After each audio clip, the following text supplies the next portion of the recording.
बिस्मिल्लाहिर्रहमानिर्रहीम। आज की जो डिस्कशन है वो है जी यूनिट नंबर 10 करंट इलेक्ट्रिसिटी।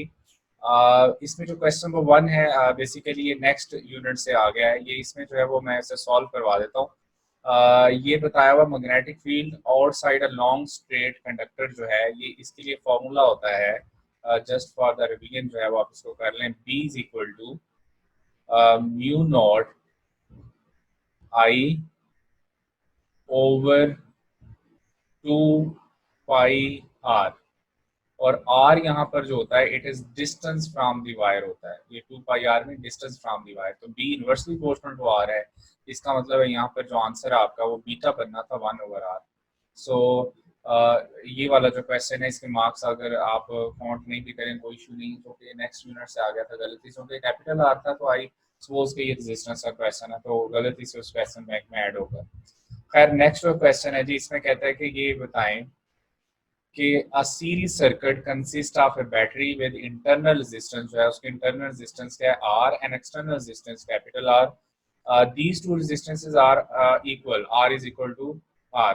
तो thermal energy generated per unit time, thermal energy mean heat energy generated per unit time जो है वो दोनों के क्रॉस एक जैसी होगी। जितनी ज़ाहिर है दोनों की वैल्यू इक्वल है, तो इसका मतलब है कि जितनी जो है वो स्मॉल आर के क्रॉस हीट डिसिपेशन होगी उतनी ही कैपिटल आर के इक्वल होगी। तो इसका आंसर जो है वो आपका अल्फा आंसर बनता था। इसका आंसर जो है वो अल्फा है।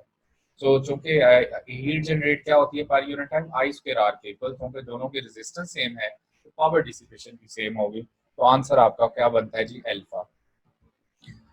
नेक्स्ट क्वेश्चन बहुत सिंपल सा था। 2 एम्पियर करंट जो है वो passing through a wire of, उसकी जो रेजिस्टेंस है 1 ओम है और जी सॉरी इसमें जी हाँ wire of 1 ohm resistance for time आपको दिया हुआ 2.5 सेकेंड्स। अच्छा अब यहाँ पे देखें कि हीट प्रोड्यूस जो है, हीट लॉस या हीट प्रोड्यूस कर लें। अब हीट प्रोड्यूस का आपके पास फॉर्मूला क्या होता था, आई स्क्वायर आर टी। यहाँ पर आपने फॉर्मूला अप्लाई करना था I square R into T. अच्छा अब जरा गौर करें कि यहाँ पर आई स्क्वेयर क्या है 2, 2 का स्क्वेयर क्या हो गया 4। रेजिस्टेंस आपके पास कितनी है 1 ओम मल्टीप्लाई बाय टाइम 2.5 सेकेंड।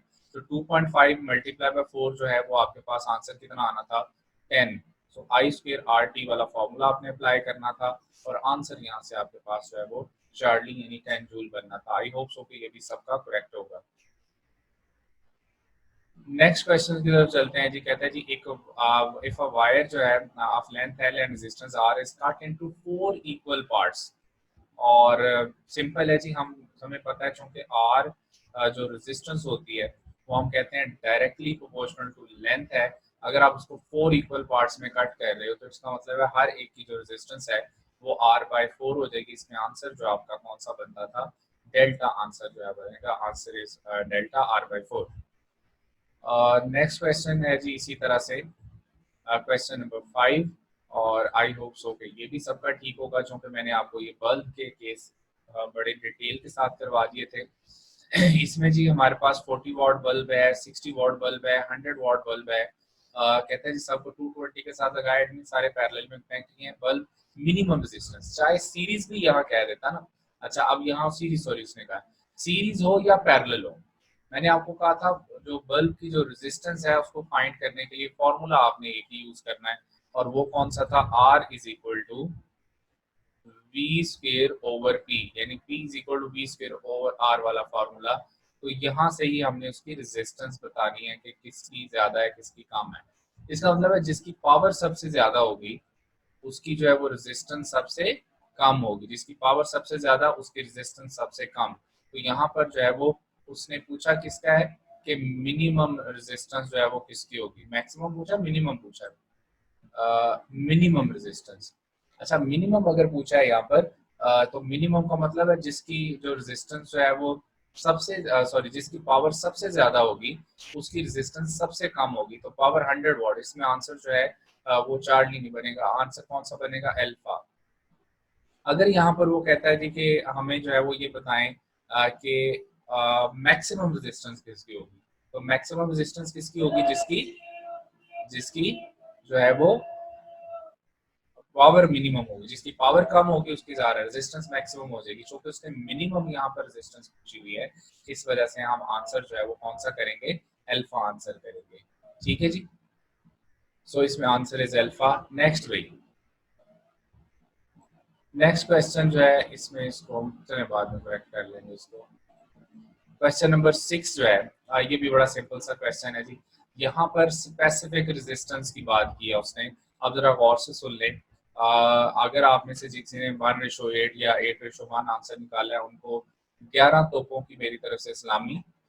उसकी रीजन ये है कि उसने कहा है स्पेसिफिक रेजिस्टेंस से इसकी रेशो। तो जो स्पेसिफिक रेजिस्टेंस है जिसको हम रो कहते हैं, इट ओनली डिपेंड्स ऑन, क्योंकि ये क्या है स्पेसिफिक आप कह रहे हो तो ये कांस्टेंट है। इसका मतलब है स्पेसिफिक रेजिस्टेंस जो है it does not depend on the length and area of cross section, it only depends on two things. हमने बार बार कहा था ये किस पे डिपेंड करती है, टेम्परेचर पर और नेचर ऑफ द मटेरियल पे डिपेंड करती है। सो स्पेसिफिक रेजिस्टेंस की रेशो अगर पूछी है तो आंसर क्या होगा, 1:1। सिर्फ होना यहाँ चाहिए सेम मटेरियल। अगर मटेरियल सेम है सो हम कहेंगे कि उसकी जो रेजिस्टिविटी है वो भी क्या होगी, सेम। देखिए हमारे पास एक कॉपर वायर है, अगर आप उसको 2 पीसेस में कट कर देते हो तो क्या दोनों पीस अलग होके वो कॉपर से कोई और चीज बन जाएगी? ज़ाहिर है नेचर चेंज नहीं अगर होगी तो स्पेसिफिक रेजिस्टेंस भी सेम रहेगी। सो सेम मटेरियल है, अगर 2 वायर्स आपका सेम मटेरियल कह लें, 2 कॉपर वायर 2 सिल्वर वायर, और इस तरह से रेजिस्टिविटीज की रेशो या स्पेसिफिक रेजिस्टेंस की रेशो पूछे तो आंसर क्या होगा, 1:1 होगा। नेक्स्ट है जी इसमें क्वेश्चन नंबर 7 और द वी आई कर्व। अब वी आई कर्व अगर कह रहा है तो उसका जो स्लोप होगा वो आपके पास जो है वो क्या बनेगा, रेजिस्टेंस। जो कि वी आई अगर कर्व है तो इसका मतलब ये हुआ कि यहाँ पर आपके पास आएगी रेजिस्टेंस, इसका जो स्लोप है वो डेल्टा वी ओवर डेल्टा आई जो है, मतलब किसकी वैल्यू देगा, ये रेजिस्टेंस की वैल्यू देगा। अगर स्लोप आई वी कर्व होता फिर यहाँ पर आंसर जो है वो आपका क्या बनना था, कंडक्टेंस फिर आंसर बन जाता। जैसे अभी हम ऊपर बल्ब की बात कर रहे थे, अभी और डिटेल से दोबारा मैं लेक्चर वाला पॉइंट जो है वो यहाँ पर रिवाइज कर देता हूँ। देखिए बात ये है कि हमारे पास जैसे हमने लेक्चर में पढ़ा था कि जो मैंने कहा था रेजिस्टेंस जब भी किसी बल्ब की आपने बतानी है ना, हमेशा किस तरह से बतानी है, आपने जो है वो फॉर्मूला जो है वो यूज करना है P R is equal to V square over P, यानी इससे ही देखना है हमेशा। तो अगर इससे अगर आप देख रहे हो तो आप जरा गौर करें तो इसमें जो है वो जिसकी पावर ज्यादा होगी उसकी जो रेजिस्टेंस है वो क्या हो जाएगी, कम हो जाएगी। ऐसे ही है ना जी। अच्छा जैसे मैंने लेक्चर में एक्सप्लेन किया था, अब यहाँ पर आपको दिया हुआ 40 what 10 what 150 what bulbs are connected in series 220 volt supply, which bulb will be brightest उसने पूछा है। अच्छा अब हमने ना सीरीज सर्किट के लिए देखना था, जैसे मैंने लेक्चर में भी बताया था सीरीज के लिए। सीरीज में हमें देखना ये होता है कि किसके अक्रॉस वोल्टेज ड्रॉप ज्यादा होगा, और पैरेलल में हमें देखना होता है किसके अक्रॉस करंट ज्यादा ड्रॉप होगा। ठीक है जी। अच्छा अब देखो कि पैरेलल में करंट उसके से अक्रॉस ज्यादा होगा जिसकी रेजिस्टेंस कम है, जबकि सीरीज में वोल्टेज ड्रॉप उसके अक्रॉस ज्यादा होगी जिसकी जो रेजिस्टेंस ज्यादा है। तो किसकी रेजिस्टेंस ज्यादा होगी, जिसकी पावर कम होगी। इसमें सबसे कम पावर जो है वो किसकी है, 10 वॉट वाले बल्ब की। तो इसकी पावर चूंकि सबसे कम है तो इसका मतलब है रेजिस्टेंस सबसे मैक्सिमम किसकी होगी, 10 वॉट वाले की। अगर रेजिस्टेंस सबसे मैक्सिमम है क्योंकि आपने इनको सीरीज में अटैच किया हुआ है तो इसके क्रॉस पोटेंशियल ड्रॉप मैक्सिमम आएगा किसके क्रॉस, 10 वॉट वाली बल्ब के क्रॉस। इसका मतलब है ये सबसे ज्यादा ब्राइटेस्ट होगा। अगर यही क्वेश्चन पैरेलल के लिए पूछा जाता फिर सबसे ब्राइटेस्ट कौन होता, 150 वॉट वाला। ठीक है जी, क्योंकि इसकी रेजिस्टेंस सबसे कम है तो इसको इसमें से करंट सबसे ज्यादा पास करता है। ठीक है, तो ये केस आपने याद रखना है, ब्राइटेस्ट वाला अक्सर यूजुअली जो है इससे रिलेटेड क्वेश्चन आता है। नेक्स्ट है जी question number 9, Kirchhoff's first and second rule are based on charge and energy respectively. इसमें आंसर जो है वो आपका सिंपली कौन सा बन रहा था, चार्ली। सो ये तो सिंपल है जी, आंसर चार्ली। नेक्स्ट जो है इसमें आपके पास सर्किट गिवन है, रीडिंग ऑन एम मीटर आपने बतानी है।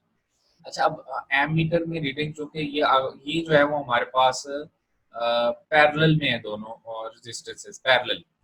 पैरेलल के लिए मैंने आपको आसान सा फॉर्मूला बताया था, product over sum, product over sum. अच्छा ये 6 और 6 है तो 6 6 आर 36/12 ऐसे ही है ना जी। तो आंसर जो है वो इनका क्या आ जाएगा 3। सो ये आपके पास जो है वो 3 ओम आ गया। अब ये भी 3 ओम है, 3 + 3 कितना हो जाएगा 6। इसका मतलब ये टोटल रेजिस्टेंस जो है वो आपके पास यहाँ पर क्या बनी 6 ओम। अगर आप इफेक्टिव रेजिस्टेंस टोटल निकालें इन दोनों की जो है वो पैरेलल में है, तो पैरेलल में सॉल्व करें तो 3 ओम आंसर बनता है। इसी तरह से ये 3 ओम और ये 3 ओम चौके आ गए सीरीज में, तो टोटल इफेक्टिव रेजिस्टेंस जो है वो आपके पास क्या आ गई 6 ओम। अच्छा, अब हमारे पास जो करंट का फॉर्मूला होता है किसी भी सर्किट में, या करंट अगर फाइंड करना हो तो वो V/R होता है। तो यहाँ पर जो है वोल्टेज जो है वो आपको बैटरी की कितनी बताई हुई है 6। आपकी जो इक्विवेलेंट रेजिस्टेंस है वो भी कितनी आई 6। इसका मतलब है आपके पास जो आंसर आ जाएगा 1 एम्पियर आंसर आएगा। तो इसमें आंसर जो है आपका बनता है वो कौन सा बनेगा, अल्फा आंसर बनेगा। ठीक है जी। सो इसका आंसर अल्फा है। नेक्स्ट जो है इसमें सिमिलरली जी क्वेश्चन नंबर 11, और यहाँ पे जरा गौर करना है कि ये फर्स्ट क्वेश्चन है जो इस सेशन में थोड़ा सा कॉन्सेप्चुअल है, लेकिन अगर आप कॉमन सेंस को यूज करेंगे, अपने नॉलेज को यूज करेंगे, आई डोंट थिंक सो कि ये क्वेश्चन जो है आपके लिए मुश्किल होगा। जरा देखते हैं कहा क्या उसने। कहता है अगर हम वायर को स्ट्रेच करें और स्ट्रेच करते करते उसका रेडियस हाफ कर दें, रेडियस हाफ कर दें, जरा गौर करो कि चूंकि हमें पता है एरिया जो होता है तो क्रॉस सेक्शन जो है वो वायर का वो आर पाई आर स्क्वेयर होता है, ऐसे ही है ना जी, पाई आर स्क्वेयर। इसका मतलब है स्ट्रेचिंग से अगर आपने रेडियस हाफ कर दिया है तो R/2 का मतलब क्या हो जाएगा, एरिया 1/4 टाइम्स किया आपने। इट मींस कि सीधी सीधी आपकी जो है वो यहाँ पर जो है वो आपकी जो इक्वेशन है वो यूं बन गई कि इसका मतलब ये हुआ कि आपने उसको स्ट्रेच इस तरह से किया है कि उसकी जो रेजिस्टेंस है, सॉरी लेंथ है, वो आपकी 4 टाइम्स हो गई। और आपने स्ट्रेचिंग इस तरह से की कि लेंथ 4 टाइम्स होगी, और चूंकि रेडियस हाफ का मतलब एरिया आपका कितने टाइम्स हो गया 1/4 टाइम्स।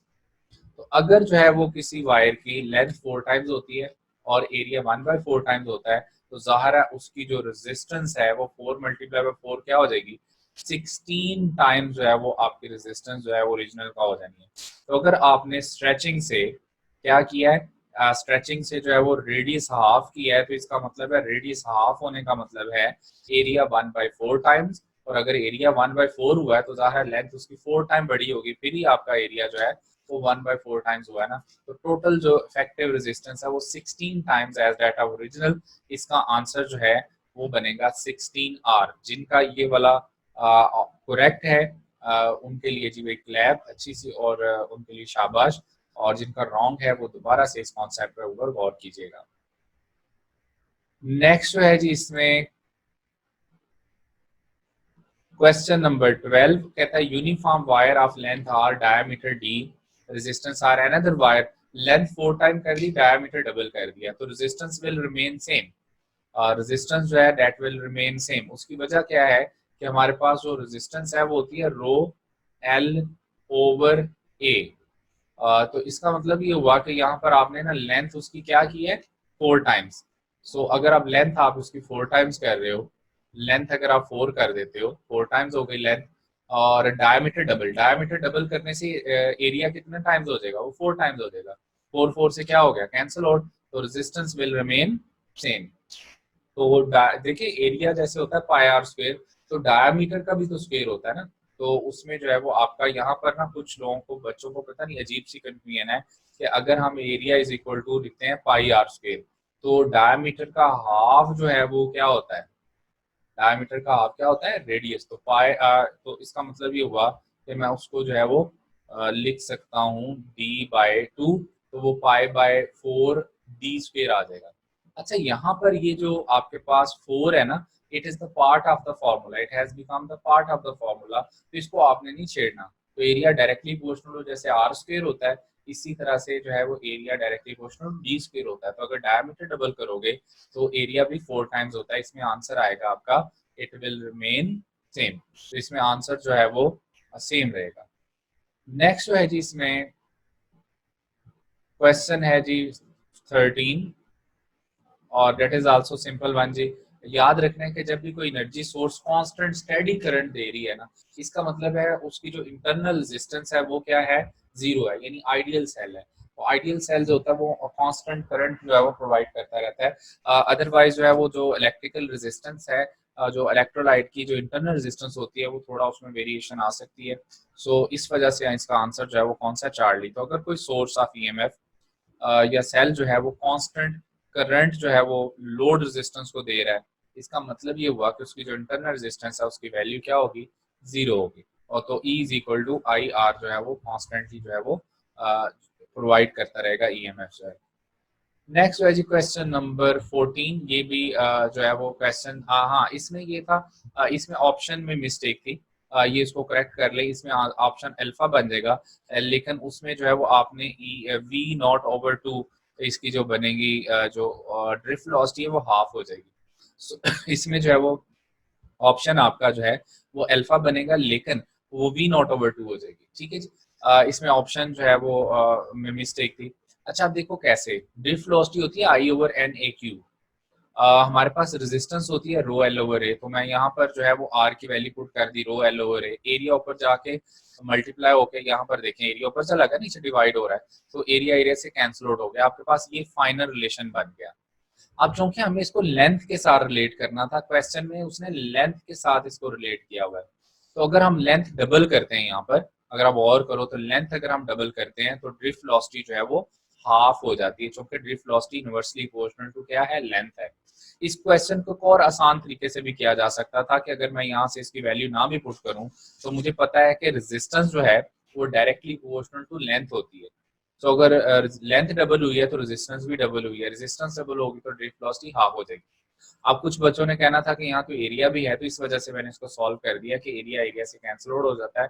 इसका मतलब है ड्रिफ्ट वेलोसिटी जो है वो approximately independent of area of cross section होती है। यहाँ पे याद रख लेना है कि जो ड्रिफ्ट वेलोसिटी होती है दैट इज अप्रोक्सीमेटली जो है वो, उसमें स्लाइटली डिफरेंस आता है, ज्यादा डिफरेंस नहीं आता। तो हम कह सकते हैं drift velocity is independent of the area of cross section of wire, almost independent of the area of cross section of wire। अगर आप प्रिसाइजली कहें तो इसमें आंसर बनना था v naught over two, answer यहाँ आना था। नेक्स्ट जो है जी आपका क्वेश्चन नंबर है जी 15। और ये तो सिंपल है जी, इसमें ना आपने सारी वैल्यूज को, ऑप्शंस को बारी बारी चेक करना है। हमारे पास हीट जनरेट का फॉर्मूला था आई स्क्वायर आर टी, और यहाँ पर जो है वो चूंकि वेरिएशन वो रेजिस्टेंस की बार बार कर रहा है, यानी लेंथ और रेडियस को छेड़ रहा है, उसके बाद जो है वो रेडियस सारी जगह उसने जो है ना उसको वेरिएशन दी हुई है, तो इसका मतलब है रेजिस्टेंस चेंज होगी। तो रेजिस्टेंस होती है रो एल ओवर ए। हाँ आपने देखना है कि क्या अगर लेंथ और रेडियस दोनों को डबल कर दें तो रेजिस्टेंस हाफ हो जाती है। इसका मतलब है कि उसने कहा हीट डेवेल्प डबल हो जाए। अब तो अब डबल कब होगी ये हमें असल में देखना है। आप पहली वाली ऑप्शन में हाफ हो जाएगी, क्योंकि अगर आप लेंथ और रेडियस दोनों डबल हाफ करेंगे, तो उसमें ज़्यादा ऊपर लेंथ हाफ हो गई, एरिया भी हाफ हो गया, तो ये टू जो है वो उसके पास ऊपर जो स्क्वायर होके ऊपर ऊपर चला जाएगा ना वो। सो इसमें जो है वो इसका आंसर जो है आपका बनता है डेल्टा। अगर लेंथ ऑफ द वायर को अगर हम डबल कर देते हैं, लेंथ ऑफ द वायर सिर्फ लेंथ, लेंथ को अगर डबल कर दें तो रेजिस्टेंस डबल हो जाएगी, रेजिस्टेंस डबल होगी तो हीट प्रोड्यूस भी डबल हो जाएगी। तो इसमें आंसर जो आपका बनेगा कौन सा जी, डेल्टा आंसर बनेगा। नेक्स्ट है जी, इसमें क्वेश्चन है आपका 16। ये भी सिंपल है जी, आई होप सो सबने इजीली सॉल्व कर लिया होगा। कहता है टू हीटर्स इक्वल रेजिस्टेंस है, first connected in series then connected in parallel, ratio of heat produced बताएं। अभी अभी हमने कहा है हीट प्रोड्यूस होती है H is equal to I square R T. तो यहाँ पर हमें पता चला कि हीट जो प्रोड्यूस जो होगी, हीट प्रोड्यूस जो है वो डायरेक्टली प्रोपोर्शनल टू क्या है, आर। ऐसे ही ना, इसका मतलब है H1 ओवर H2 किसके इक्वल हो जाएगा, R1 ओवर R2। ठीक है जी, R1 ओवर R2। अच्छा अब आप देखते हैं कि अगर दो रेजिस्टेंसेस जो है हम अगर सीरीज में लगाएं, पहले आपने उनको दोनों को सीरीज में कनेक्ट किया है, अगर सीरीज में लगाएंगे तो उनकी रेजिस्टेंस जो है वो क्या हो जाएगी, 2R। ऐसे ही ना, उनकी रेजिस्टेंस 2R हो जाएगी सीरीज में लगाएंगे। अगर पैरेलल में लगाएंगे तो उनकी रेजिस्टेंस जो है वो क्या हो जाएगी, R/2। ठीक है जी। तो first connected in series then the ratio of heat produce in the two cases उसने कहा है। ठीक है जी। तो अब देखो कि यहाँ पर ये 2 आ जाएगा। अब आर आर से यहाँ पर क्या हो गया, कैंसिल आउट। जो कि पहले सीरीज है पैरेलल बाद में है, तो इसमें आंसर जो है आपका क्या आना था, 4:1। इसमें आंसर जो है 1:4 नहीं बनना, 4:1 आंसर बनना है। ठीक है, जिसमें आंसर 4:1 बनेगा। फिर से देख लेते हैं। एच डायरेक्टली प्रोपोर्शनल टू जो कि रेजिस्टेंस है, सो हमारे पास H1/H2 हो गया। फर्स्ट कनेक्टेड इन कहता है सीरीज, सीरीज का मतलब है आपकी रेजिस्टेंस 2R हो जाएगी। पैरेलल में अगर आप कनेक्ट करोगे तो वो आपके पास R/2 आएगा। इसका मतलब है आर आर से कैंसिल होगा, 2 जो है वो नीचे डिवाइड हो रहा है, ऊपर जाके क्या होगा, मल्टीप्लाई। इसका आंसर जो है आपका क्या बनेगा, 4:1 आंसर बनेगा। नेक्स्ट जो है जी इसमें,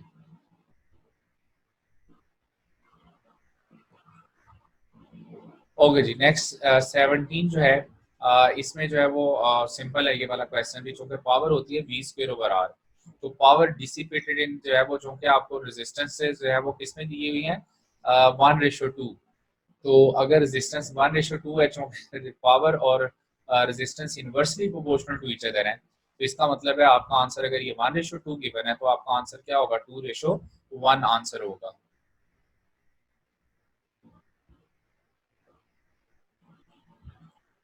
नेक्स्ट जो है जी इसमें, इसमें 17 का जो आंसर है वो आपका कौन सा बनेगा, चार्ली आंसर बनेगा। 18 बहुत सिंपल है जी। जो resistivity that only depends on temperature and nature of the material, लेकिन लेंथ वगैरह पे डिपेंड नहीं करती। 19 जो है, which one of not the effect of current, chemical effect, heating effect, magnetic effect पड़ा है, electric polarization is not the effect of current, delta answer है। वो इफेक्ट ऑफ मीडियम की वजह से होता है। और 20 मैक्सिमम पावर डिलीवर जो है वो कब होती है, जब एक्सटर्नल रेजिस्टेंस और इंटरनल रेजिस्टेंस आपस में इक्वल होती है, अल्फा आंसर है। अच्छा, आगे ये वाला क्वेश्चन जो है, नंबर ऑफ टाइम आप लोगों ने सॉल्व कर लिया होगा, लेकिन मैं फिर से इसको एक, अगर आपके पास जो है कहते हैं एक ट्राइंगल है, और ट्राइंगल की 3 साइड्स हैं, और उसमें हर एक के क्रॉस 1 ओम रेजिस्टेंस है। तो देखें इसका इक्विवेलेंट सर्किट क्या बनेगा, अगर आप गौर करें तो इसका इक्विवेलेंट सर्किट आपका बनना है, ऊपर वाली जो आपकी जो है ये इक्विवेलेंट सर्किट इनका क्या बनेगा, ये ऊपर वाली दोनों सीरीज में है, ये ऊपर वाली दोनों सीरीज में है, तो 1+1 जो है वो कितना हो जाएगा, 2, और 1। अब 2 और 1 आपस में क्या हो गया, पैरेलल। और पैरेलल के लिए मैंने आपको सिंपल फॉर्मूला बताया हुआ, प्रोडक्ट प्रोडक्ट ओवर सम। तो सम कितना आ जाएगा इनका, 3। इसका मतलब आपका 2/3 जो है वो इसमें आंसर बनना था। तो आंसर इज चार्ली, यानी 2/3। नेक्स्ट जो है जी क्वेश्चन नंबर 20 सेकंड जो है, the product of resistance and conductance, जो कि रेसिप्रोकल ऑफ रेजिस्टेंस क्या होती है, कंडक्टेंस। तो दोनों का जो प्रोडक्ट है वो आंसर क्या आएगा, 1। इसी तरह से the product of conductivity and resistivity जो है वो भी 1 होता है। तो इसमें आंसर आपका अल्फा बनेगा। नेक्स्ट क्वेश्चन 23 जो है, इसमें अगर गौर करें तो मटेरियल सेम है और डायमीटर्स आपको गिवन है, और उसके अकॉर्डिंग हमने आंसर करना है जी इसका। सो अब देखें, बड़ा सिंपल है इसमें भी। अगर आप गौर करें तो यहाँ पर जो है वो हमें R = ρL/A, ये तो फॉर्मूला पता है। तो यहाँ पर जो है resistance across the wire P, ठीक है जी, डिवाइडेड बाय रेजिस्टेंस जो है वो ऑफ वायर जो है वो cross Q is equal to, अब देखें ना, यहाँ एरिया है मेंशन हुआ हुआ, लेकिन एरिया किसके इक्वल होता है, π/4D²। इसका मतलब है जो रेजिस्टेंस है वो किसके इक्वल होती है, या डायरेक्टली प्रोपोर्शनल होती है। रेजिस्टेंस जो है वो इनवर्सली प्रोपोर्शनल होती है रेडियस का स्क्वायर या डायमीटर का स्क्वायर। ठीक है जी। तो यहाँ चूंकि हमें डायमीटर गिवन है, तो मैंने कहा कि resistance inversely proportional to diameter का होल स्क्वायर होती है। अच्छा, अब देखेंगे यहाँ पर आर ऊपर आ गया जी, पी नीचे RQ = अब DQ/DP आएगा, क्यों, क्योंकि इनवर्स रिलेशन है। तो DQ/DP। अच्छा, अब DQ जो है वो आपके पास यहाँ पर जो है वो कितना बताया हुआ, 1, और DP जो है वो आपके पास कितना है, 2। तो 1/2, तो ये आपकी रेशो आ गई 1:4। अच्छा, लेकिन आपको आपसे उसने किसकी रेशो पूछी है, करंट्स की रेशो। अब I = क्या होता है, B/R। IP/IQ किसकी इक्वल हो जाएगा, RQ/RP। अब RQ जो है वो आपका पास जो है वो क्या आया है, अगर आप यहाँ से देखें तो रेजिस्टेंस ऑफ Q 1:4 आ रहा है ना, तो यहाँ पर RP/RQ आपने फाइंड किया है। तो आपका आंसर यहाँ क्या बनेगा, 4:1, यानी कि आंसर आपका यहाँ पर इसके अकॉर्डिंग क्या बन रहा था, 4। तो इसमें बेटा आंसर आपका जो है वो बनेगा डेल्टा। नेक्स्ट जो है जी क्वेश्चन नंबर है 24 और the diagram shows a model of an electron. ये सिंपल है जिसमें आपने I is equal to Q by Q over T करना है और क्यू यहाँ पे 2 इलेक्ट्रॉन्स के इक्वल है। सो इसका आंसर तो सिंपल आप सबने सॉल्व कर लिया होगा। I is equal to total charge यानी कि एन ई, हमें पता है वैसे इसका फॉर्मूला जो है दोनों मैंने आपको बताए हुए हैं। Q is equal to N E divided by T वाला भी बताया हुआ है। तो टोटल नंबर ऑफ इलेक्ट्रॉन्स यहाँ कितने कह रहा है 2, तो 2 multiply by 1.6 into 10⁻⁻19 divided by time. तो आपका आंसर यहाँ पर कौन सा बन जाएगा, डेल्टा आंसर बनेगा। 25 वाला जो क्वेश्चन है जी इसमें हमें उसने कहा है कि if resistor are connected in parallel, parallel में जब आप कनेक्ट करते हो तो रेजिस्टेंस कम होती जाती है। इसका मतलब है कि जो इक्विवेलेंट रेजिस्टेंस है वो हर इंडिविजुअल रेजिस्टेंस है उसकी वैल्यू हमेशा कम होती है, तो इसलिए आंसर इसका बीटा बनेगा। 26 the conductance of the conductor increases with the temperature decreases. Conductor की बात कर रहा है, कंडक्टेंस होता है reciprocal of resistance. So temperature decrease करेगा तो रेजिस्टेंस डिक्रीज करेगी, रेजिस्टेंस डिक्रीज करेगी तो कंडक्टेंस इंक्रीज करेगी। तो इसमें आंसर आपका कौन सा बनना था, बीटा। 27 जी इलेक्ट्रिकल एनर्जी किलोवाट आवर में मेजर की जाती है। आपको ऑलरेडी बता चुका हूँ कि किलोवाट आवर जब भी पावर को टाइम से मल्टीप्लाई करे it becomes a unit of energy.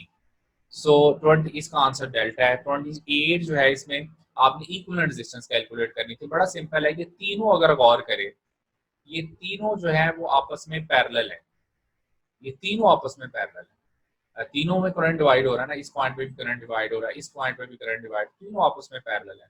तो एक 5 है, एक दूसरी 5 है, तीसरी 10 है, तो 1/5 प्लस 1/10 प्लस 1/5 इनका जो है वो आप जो है वो क्या फाइंड करें, इक्विवेलेंट। तो इसका आंसर आएगा 2 ओम। अब अगर इनका इक्विवेलेंट फाइंड कर लेते हो तो वो 2 ओम आता है। तो अब 10 और 2 जो है वो आपस में क्या हो जाएंगे, सीरीज। तो 10 प्लस 2 जो है वो कितना आंसर आएगा, 12। अब इसको सॉल्व करके भी देख सकते हैं, तीनों पैरेलल है, पैरेलल में इनका आंसर जो है वो 2 ओम आएगा। नेक्स्ट क्वेश्चन है जी टू पैरेलल वायर कंडक्टर। इसमें जी कहते हैं जी separation of the plates gradually increased. हमें पता है कि इलेक्ट्रिक इंटेंसिटी जो है उसकी जो वैल्यू है वो डिपेंड कर रही थी सेपरेशन बिटवीन द प्लेट्स जो है, ये ऑलरेडी हम कर चुके हैं पैरेलल प्लेट कैपेसिटर में। सो इसमें देखें जी इसका मतलब है कि ई जो है वो आपके पास पोटेंशियल ग्रेडियंट का जो फॉर्मूला होता था उसके अकॉर्डिंग होती है V/D, ऐसे ना। तो सेपरेशन अगर इंक्रीज कर रहे हो तो इलेक्ट्रिक इंटेंसिटी जो है उसको क्या करना चाहिए, डिक्रीज करना चाहिए। सो कहता है when connected to a battery, battery के साथ कनेक्ट किया, plates are connected to the battery which graph shows how electric field between the plates depends on the plate separation. अच्छा हाँ, इसमें जो है वो थोड़ा सा ना वेरिएशन आएगी, क्या देखते हैं। एक्चुअली जब हम बात कर रहे होते हैं जब बैटरी कनेक्ट होती है कैपेसिटर के साथ कनेक्टेड रहती है, तो जूं जूं जो है वो आप उसमें सेपरेशन बढ़ाते हो तो पोटेंशियल डिफरेंस कम होता है। लेकिन जो बैटरी है उसका काम ये होता है कि उसने पोटेंशियल डिफरेंस को मेंटेन करना होता है। बैटरी का काम है उसने पोटेंशियल डिफरेंस को मेंटेन करना है। जब आप सेपरेशन बढ़ाओगे, सेपरेशन बढ़ने से इलेक्ट्रिक इंटेंसिटी कम होगी, पोटेंशियल भी कम हो रहा होगा। लेकिन जो आपकी जो बैटरी है उसका काम है कांस्टेंट पोटेंशियल डिफरेंस को मेंटेन करना। इसका मतलब है कि वो इलेक्ट्रिक फील्ड को कांस्टेंट ही रखेगी। सो जूं जूं जो है वो आप बैटरी को उसको पीछे करेंगे, हटाते जाएंगे, उसने इलेक्ट्रिक इंटेंसिटी भी जो है वो वोल्टेज भी पूरी करती जानी है बैटरी ने। तो उसका काम ही है कांस्टेंट पोटेंशियल डिफरेंस प्रोवाइड करना। इसका मतलब है इलेक्ट्रिक इंटेंसिटी चेंज नहीं होगी। तो यहाँ पर जो है आंसर आपका कौन सा बनेगा, डेल्टा इन अल्फा बनेगा। इन अदर वर्ड्स में आपको एक और चीज बताऊं कि बैटरी का चूंकि काम ये होता है कि इसने कांस्टेंट पोटेंशियल डिफरेंस प्रोवाइड करना है, तो यूं भी आप कह सकते हो कि V इज इक्वल टू हमारे पास फॉर्मूला बना E/D। ठीक है जी। अच्छा अब अगर जूं जूं आप सेपरेशन बढ़ाओगे, इंक्रीज करोगे, ऐसे ही इलेक्ट्रिक इंटेंसिटी जो है वो डिक्रीज होती जाएगी उतने ही टाइम। लेकिन दोनों का जो प्रोडक्ट है वो यहाँ पर कहते हैं कि क्या होएगा, वो क्या होगा, कांस्टेंट, यानी कि उसने पोटेंशियल को मेंटेन रखना है। तो इसमें चूंकि उसने पोटेंशियल पूछा हुआ है या electric intensity, how the electric intensity, हाँ जी फिर ठीक है आंसर। हाउ द, चूंकि ये ये अगर बढ़ेगा, ये डी जो है, अगर सेपरेशन बढ़ेगी तो इलेक्ट्रिक इंटेंसिटी कम होती जाएगी, लेकिन दोनों का प्रोडक्ट जो है उसको क्या रहना चाहिए, कांस्टेंट। चूंकि बैटरी का काम है कांस्टेंट पोटेंशियल डिफरेंस प्रोवाइड करना, फिर आंसर ठीक है। अगर उसने पोटेंशियल नहीं पूछा तो फिर आंसर ठीक है। इलेक्ट्रिक इंटेंसिटी के लिए कौन सा आंसर आएगा, अल्फा ही आंसर आएगा इसमें। ठीक है, इसमें आंसर फिर अल्फा ही बनेगा। अगर यहाँ वो वोल्टेज पूछता तो फिर वो जो है वो दैट विल रिमेन कांस्टेंट। तो यहाँ पर जो है वो चूंकि ई ओवर ये एक्स का ग्राफ है, चलिए ठीक है। हाँ जी, इलेक्ट्रिक इंटेंसिटी जो है वो डिस्टेंस के साथ साथ डिक्रीज होती जाएगी। नेक्स्ट क्वेश्चन है 30। अच्छा, इसमें अगर जो है वो बेटा अगर जो है वो टाइम आउट हो गया तो मैं दोबारा उसी टाइम लॉग इन कर दूंगा। ठीक है, तो आपने उसी टाइम जो क्वेश्चन है जो हम डिस्कस कर लेंगे। क्वेश्चन 30 जो है बहुत सिंपल है जी। इसमें फॉर्मूला आपने यूज करना है, E is equal to I R plus I small R. इसमें हमें जो है वो आई आर यानी टर्मिनल पोटेंशियल डिफरेंस गिवन है, दैट इज 7.5 वोल्ट। जो सर्किट क्लोज हो तब जो वोल्ट मीटर रीड कर रहा होता है वो टर्मिनल पोटेंशियल डिफरेंस होता है। बैटरी की ईएमएफ आपको 9 वोल्ट बताई हुई है, इंटरनल रेजिस्टेंस 0.5 दी हुई है। जस्ट पुट द वैल्यूज, और इसमें 9 माइनस 7.5 1.5 होता है, 0.5 पॉइंट पॉइंट से कैंसिल हो गया, सेम डेसिमल पोजीशन पे है। तो आंसर आपका जो है वो यहाँ पे 3 एम्पियर बनता है। आई होप सो कि ये भी सबका ठीक होगा जिनको ये फॉर्मूला आता होगा।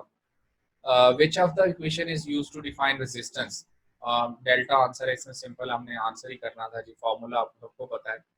32 जी, what is the correct statement of Ohm's law, delta answer है। Potential difference is proportional to the component, कहते हैं जी component is proportional to the current is provided the physical state such as, कहते हैं जी conditions remains constant. तो इसमें answer आपकी book के अकॉर्डिंग कौन सा बनेगा, डेल्टा। प्रिसाइजली सेइंग यहाँ क्या होना चाहिए था, current is directly proportional to जो है वो अप्लाइड पोटेंशियल डिफरेंस। एक ही बात है वैसे, यहाँ पर आंसर जो है वो कौन सा बनेगा, डेल्टा। 33 जो है इसमें बड़ा सिंपल है। पी और क्यू के दरमियान जो है वो आपने इक्विवेलेंट रेजिस्टेंस फाइंड करनी है। यहाँ मैं बताता चलूँ कि ये सर्किट जो है वो इसकी फॉर्मेशन याद रखनी है कि तीनों आपस में जो है वो पैरेलल में है।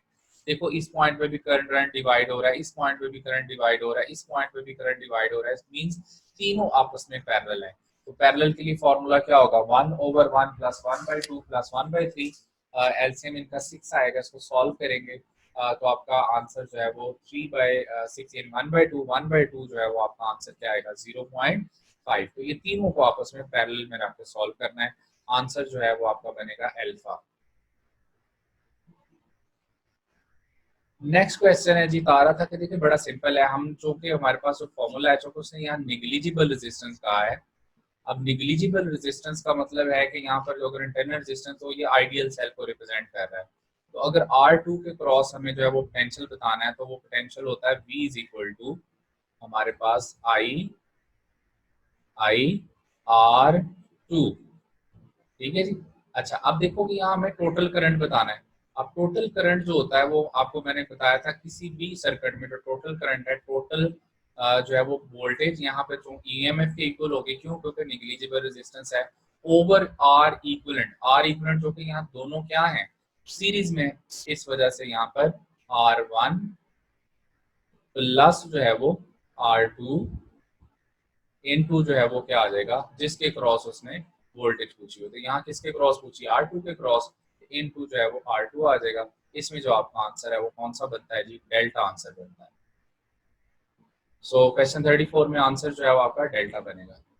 नेक्स्ट जो है इसमें क्वेश्चन नंबर है 35, और पोटेंशियोमीटर। ये भी वैसे नेक्स्ट यूनिट का क्वेश्चन है, लेकिन सिंपल पोटेंशियोमीटर जो होता है ये ईएमएफ फाइंड करने भी काम आता है, इंटरनल रेजिस्टेंस का फाइंड करने के भी काम आता है, कंपेयर द टू सेल्स जो है उसको भी। तो आंसर जो है आपका कौन सा बनता है जी, डेल्टा आंसर बनेगा। सो इसमें ना एक क्वेश्चन बड़ा इंपॉर्टेंट है, बार बार पेपर्स में रिपीट होता है।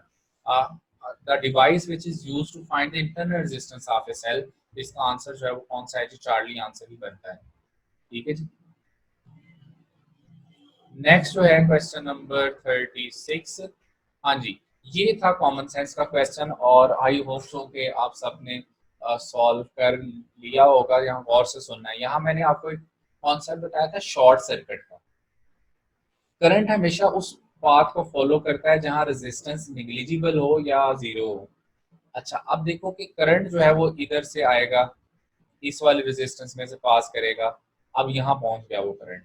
अब उस करंट ने यहाँ से गुजर जाना है, इसकी तरफ नहीं जाना। क्यों? क्योंकि यहाँ रेजिस्टेंस ज्यादा है, तो वो उस पाथ को फॉलो करेगा जहाँ रेजिस्टेंस कम है। तो इसका मतलब है सर्किट शॉर्ट सर्किट हो गया, उसने इस पाथ को फॉलो करना है। जैसे आप शंट रेजिस्टेंस लगा देते हो गलवानोमीटर के पैरेलल, फिर हम कहते हैं गलवानोमीटर में से करंट पास नहीं कर रहा। इसका मतलब है यहाँ ये वाली रेजिस्टेंस काउंट नहीं होगी। अगर ये वाली रेजिस्टेंस काउंट नहीं होगी तो आर प्लस आर कितना हो जाएगा? 2R। इसमें आपका आंसर जो है वो कौन सा बनेगा? चार्ली। इसमें चार्ली आंसर बनेगा। So answer is Charlie. 37 जी, the current in resistor is 8 milli ampere और टाइम भी बताया हुआ है, चार्ज भी, सॉरी बताया, टाइम भी बताया हुआ है। अच्छा, अब हमने यहाँ पे करंट बताना है, तो I is equal to current, sorry given है, तो चार्ज बताना है। चार्ज इज इक्वल टू क्या होगा?